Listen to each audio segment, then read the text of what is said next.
Molders and mustaches and how they go hand in hand. Hello to all of our online people today. I am Peej. I am doing announcements live today because I have one that I'm very excited to share, and that is this is our first ever official fully. I haven't even said it yet. Give me a second. We are 100% a church right now. We are the dwelling place recognized by the state of Alaska. We were a church before, but now the government's like, hey, that's a church. And so what that means is if you guys give tithe or offering or whatever, you will get a tax statement at the end of the year for it. I am responsible for doing that, which I am not stoked about it. Yeah, you love taxes because that's like how you get paid, right? Woo, taxes. But anyway, this is honestly, for me, this is an entire dream come true. I've always dreamt about starting a church, and the other day was the solidification of that dream. So this is a full-blown church, and I'm so thankful for you guys. Thank you so much. If you do give, don't Venmo me, because that'll now just be my money if you do. We have an app called tithe.ly.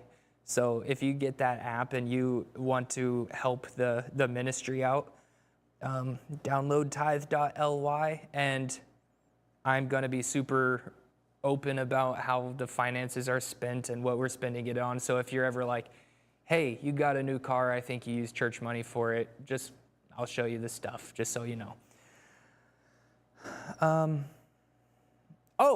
To celebrate, we're going to Pelmini's afterwards, too. So if you guys have not been to Pelmini's, come to Pelmini's with us afterwards, because it's super, super good. It's just right downtown area. Yeah, K Street and 5th, right by Snow City Cafe, kind of. It's a good place. Dinner is not on me. Because now I have to use church finances for it. So, it's like a super late night food, so it's like perfect for after church. Yeah, it is a craving food, and it's really, really good. So Pelmini's afterwards. For those of you online, you can't come because you probably aren't in Anchorage. But if you are in Anchorage, feel free to come, or just make them at home. Google it. Anyway, we are in part 5, I believe, of our story of Exodus.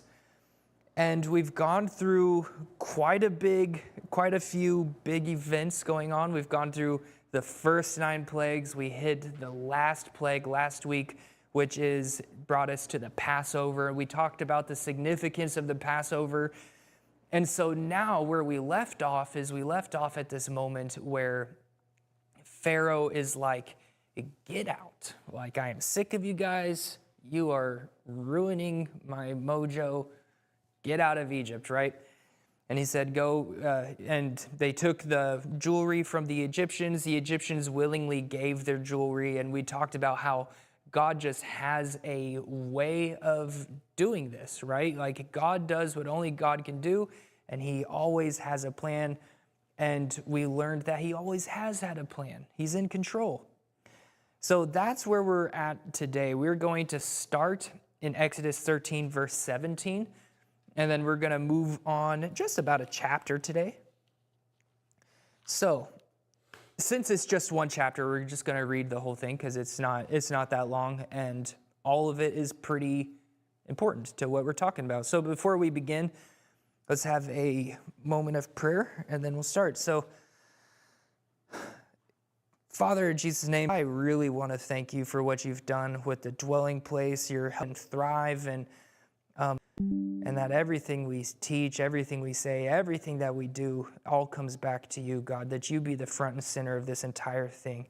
Jesus, we love you, we praise you.